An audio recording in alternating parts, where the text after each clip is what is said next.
जय भीम मित्रांनो, आज आपण देशभरात चर्चेत असलेल्या एक महत्त्वाच्या आंदोलनाबद्दल जाणून घेणार आहोत। प्रसिद्ध शिक्षणतज्ञ पर्यावरणवादी सोनम वांगचुक यांनी दिल्लीत जंतर मंतर येथे आमरण उपोषण सुरू केले आहे। या आंदोलनाची प्रमुख मागणी म्हणजे केंद्रीय शिक्षण मंत्री धर्मेंद्र प्रधान यांनी नैतिक जबाबदारी स्वीकारून राजीनामा द्यावा, तसेच परीक्षा व्यवस्थेत व्यापक सुधारणा कराव्यात। या आंदोलनामागील कारण म्हणजे राष्ट्रीय स्तरावरील प्रवेश परीक्षांतील कथित गैरव्यवहार आणि पेपरफुटीच्या घटनांमुळे विद्यार्थ्यांचा शिक्षण व्यवस्थेवरील विश्वास कमी झाल्याचा आंदोलनकर्त्यांचा दावा आहे। सरकारने या आरोपावर विविध कारवाई केली असली तरी आंदोलनकर्त्यांचे म्हणणे आहे की अधिक व्यापक सुधारणा आवश्यक आहे। उपोषण दरम्यान सोनम वांगचुक यांच्या प्रकृतीची चिंता व्यक्त करण्यात येत आहे। दिल्ली उच्च न्यायालयानेही प्रशासनाला त्यांच्या आरोग्यावर नियमित लक्ष ठेवण्याचे निर्देश दिले आहेत।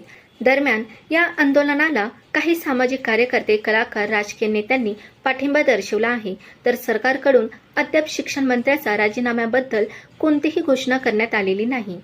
या संपूर्ण प्रकरणामुळे देशात शिक्षण व्यवस्था, परीक्षा प्रक्रिया आणि विद्यार्थ्यांच्या भवितव्याबाबत मोठी चर्चा सुरू झाली आहे। पुढे सरकार कोणता निर्णय घेते आणि आंदोलनाचा काय परिणाम होतो याकडे संपूर्ण देशाचे लक्ष लागले आहे। या विषयावर तुमचे मत काय आहे? शिक्षण व्यवस्थेत कोणते बदल आवश्यक आहेत? तुमचे मत कमेंटमध्ये नक्की सांगा। जय भीम, जय भारत।